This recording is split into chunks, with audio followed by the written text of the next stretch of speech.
Hey everybody, this is Alex Merced from alexmercedcoder.com, and this is the first of a series of videos where we're going to build a to-do list app with Express, and this is going to be like a full CRUD with a database using MongoDB app using ExpressJS. And essentially, like, the structure of this application can be used to build almost anything you can imagine, or at least it's like a good prototype, good starting place for building other apps. So this first video we're going to do is we're going to just kind of make sure that you have all the pieces you'll need. So two things you just want to download and install off the bat is Node. So you want to head over to nodejs.org if you don't have Node already installed on your computer to go do that. You're also going to want Visual Studio Code. That's the editor I'll be using. If you want to use a different editor that you're comfortable with, like an Atom or any of the JetBrains IDEs and so forth, you're more welcome to do so, but I'll be using Visual Studio Code. So yeah. And then you're going to need to create a MongoDB account. So I'll create an account so you guys can see like sort of the process of creating an account. So I don't want to sign in. We're going to create another account. So let's click on try free. This is at mongodb.com. And you don't need to put a company, so we'll just put an email. So I will put express at alexmerced.com. Alex Merced, then a password.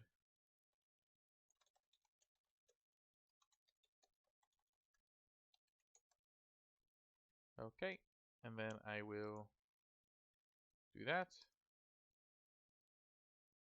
Now we are getting started. Okay, now I'm going to go verify my email. So I'm going to just do that off screen. So I'll pause while I do that. So I'm going to go check my email, verify my account.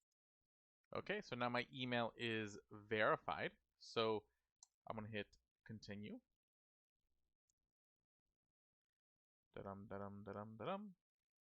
So it's getting started. And the first thing you want to do is you're going to want to create your first cluster. Okay, so we're going to say, yeah, I want to build an application. Actually, we'll say learn MongoDB. What type of application you're building. I'll say other. We'll just say practice app. Preferred language. We're using JavaScript, so that's technically JavaScript. Just what the other options are, just curiosity. And then we're going to hit finish. Okay, and then what we're going to do is we want to start with the shared for running. Yep, so let's use this. Okay, let's hit create. This is slightly changed since the last time I've done this. Okay. But essentially what you're going to do is you're going to scroll right to the bottom. You're going to accept all of these like default options. It's automatically going to choose whichever one's closest to you physically. And these default settings are all set up to like the free settings. So then the only thing you might want to change is you might want to change the name of your cluster, but I'm fine with cluster 0. And then you hit create cluster. So pretty straightforward.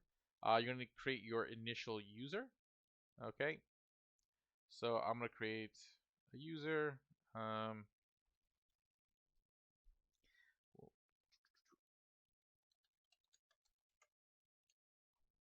Okay.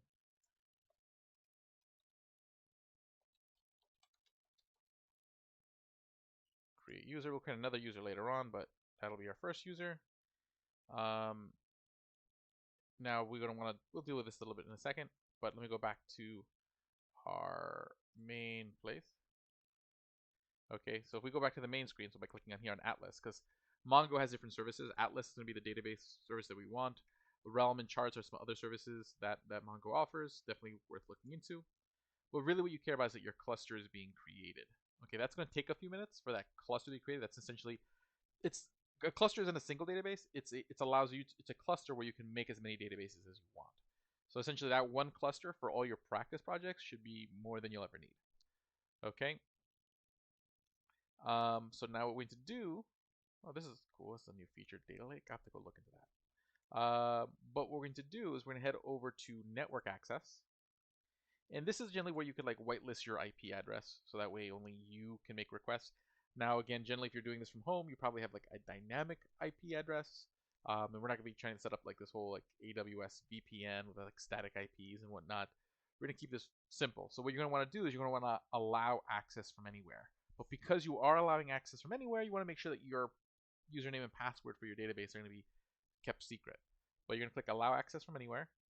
Okay, and again, it's generally it's your free account, so there's not too much to worry about. Okay, and if you only want this to be temporary, you can just set it to be a temporary amount of time here. I'm going to just keep it. So I hit confirm. And that's going to just allow any IP address to be able to make a connection to this cluster, as long as they have the right username and password. Okay, because again, for you to successfully make a connection, you're going to need to have these pieces nice and set. Then here in database access, I'm going to create another user just so that way you guys can see it while I do this exercise.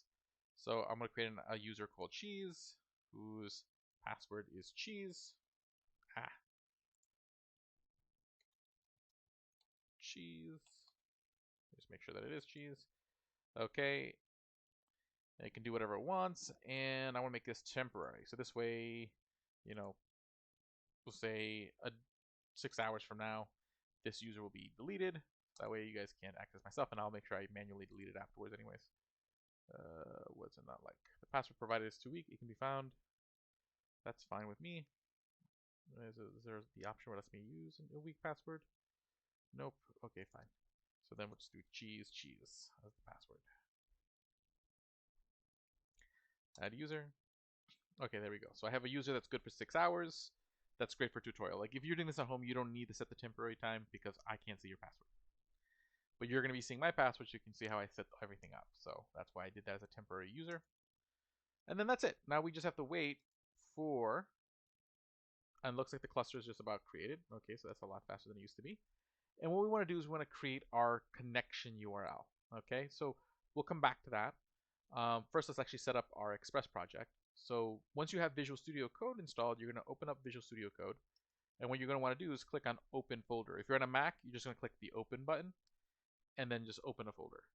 But on Windows and Linux, it's going to have actually an option called Window Open Folder. You're going to click on that, and you're going to find a folder you want to work out of. So I'm going to go over here. I'm going to go to Scratch. No, actually, I think it's in Teaching. Scratch. Video Singles. And I'm going to make a new folder in here. We'll call this our Express To Do app.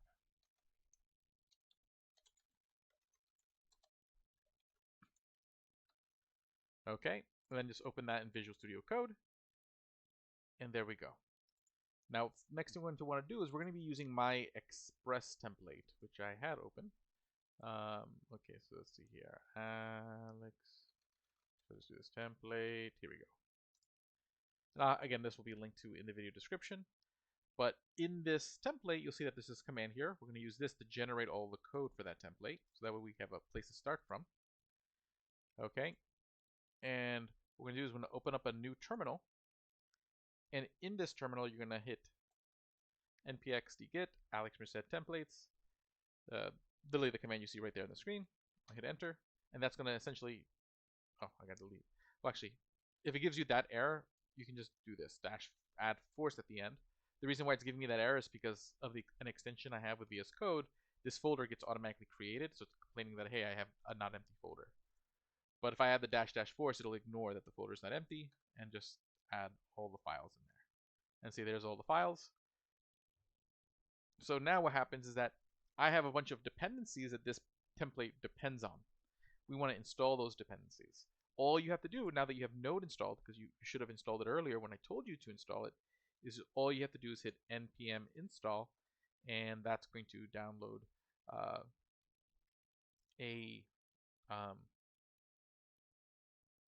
all the stuff. Okay. Now a couple things to do. I'll make sure I adjust this a little bit later on, but if you don't see node modules in this file called gitignore, you're going to want to make sure you put in node modules in there. Okay, so if that's not in there, make sure you add it. And then what you're going to want to do is take this template.env and rename it. So we're going to want to rename this just .env. And then we're going to want to make a variable called MongoURI. The variable name doesn't matter, like you can call it whatever you want, but the idea is that this variable is going to have that the string that we need to connect to Mongo. Because generally you don't want that on GitHub where other people can like take it and start connecting to your database. So this is set up for that .env file to not get pushed to GitHub when you push the code. Okay. So what I'm going to do is now head back to Mongo. Okay, where my Mongo cluster at? There it is. And we're going to click on this connect button. And I'm going to click on connect with your application. And I'm going to get this URL here. And that's all I need. I just need to get this URL. This is just like a little template for me to fill in. Okay. So what's going to happen is that right here where it says username, that's where I put that username I created, which was cheese, that temporary user. Right here where it says password, I replaced that with the password that I created, so cheese. This is actually like the location of my database, like what server is it on. And then this is the name of the database I'm making. I can change this to whatever I want, that specific piece, right before the question mark. We'll call this my Express To-Dos database. And then that's it. And you can literally just copy and paste this URL from project to project and just change like the database name.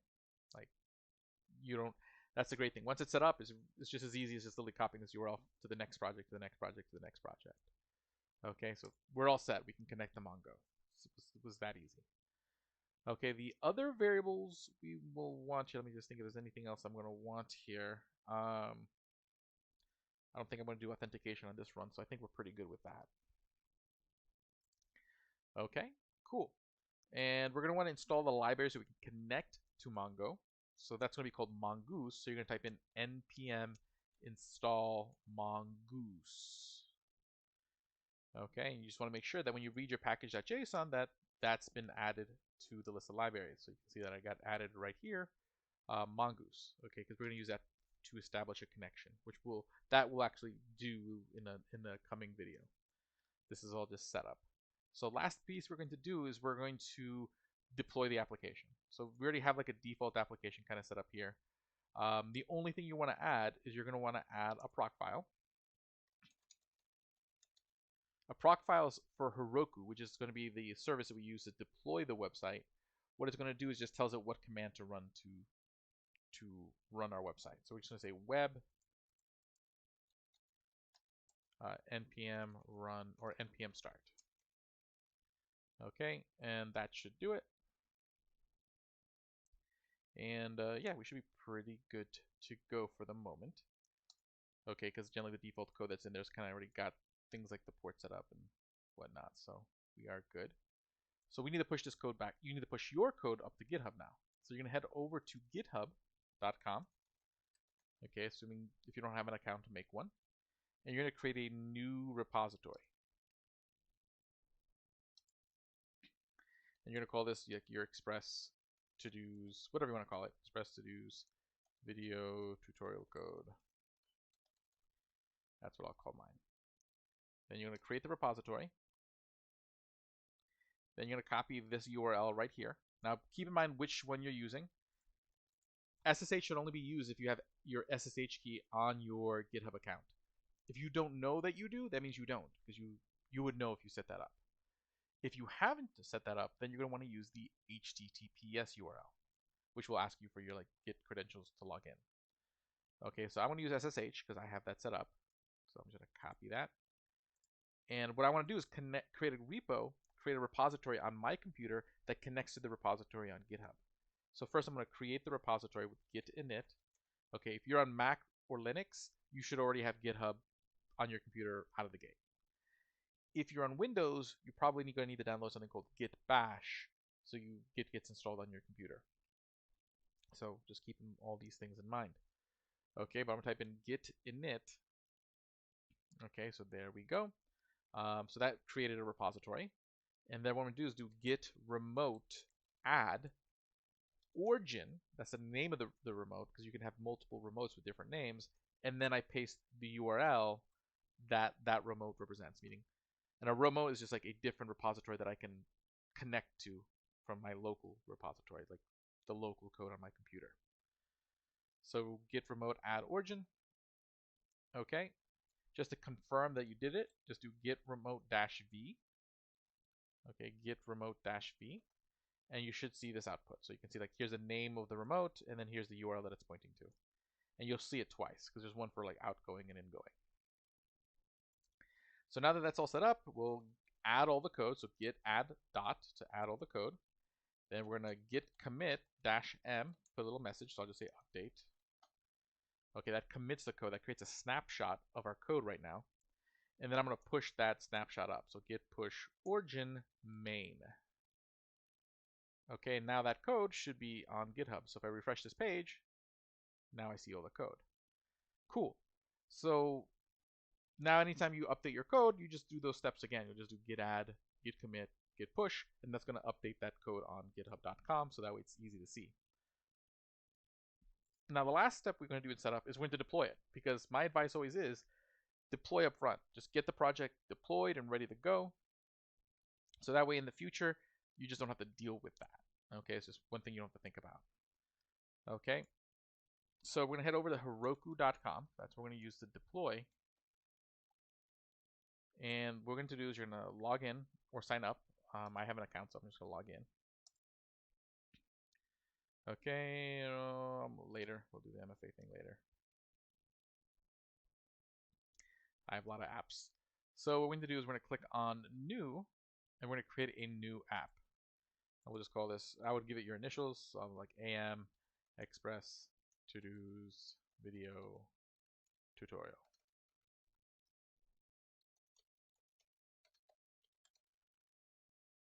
Okay, that's fine. That's the max amount of letters. So I'm going to create this app. And then on this page, so you see there's like different tabs here. I'm going to start on the deploy tab.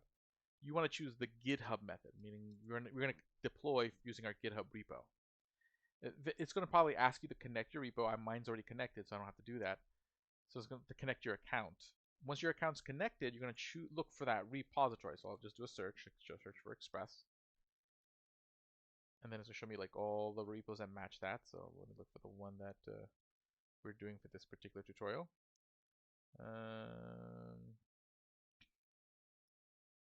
Express, Mongo, To-Dos, React, Express, Mongo auth, no, Express.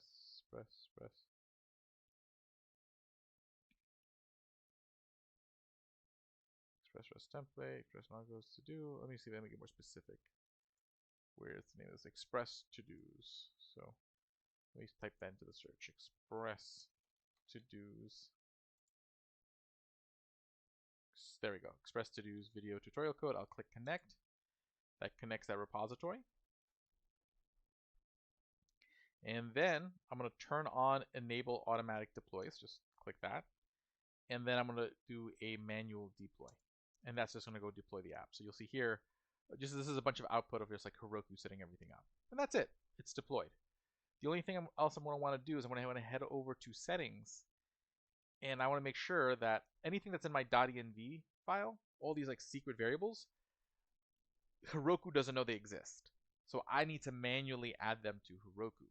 So I need to, the only one I don't have to do that with is port.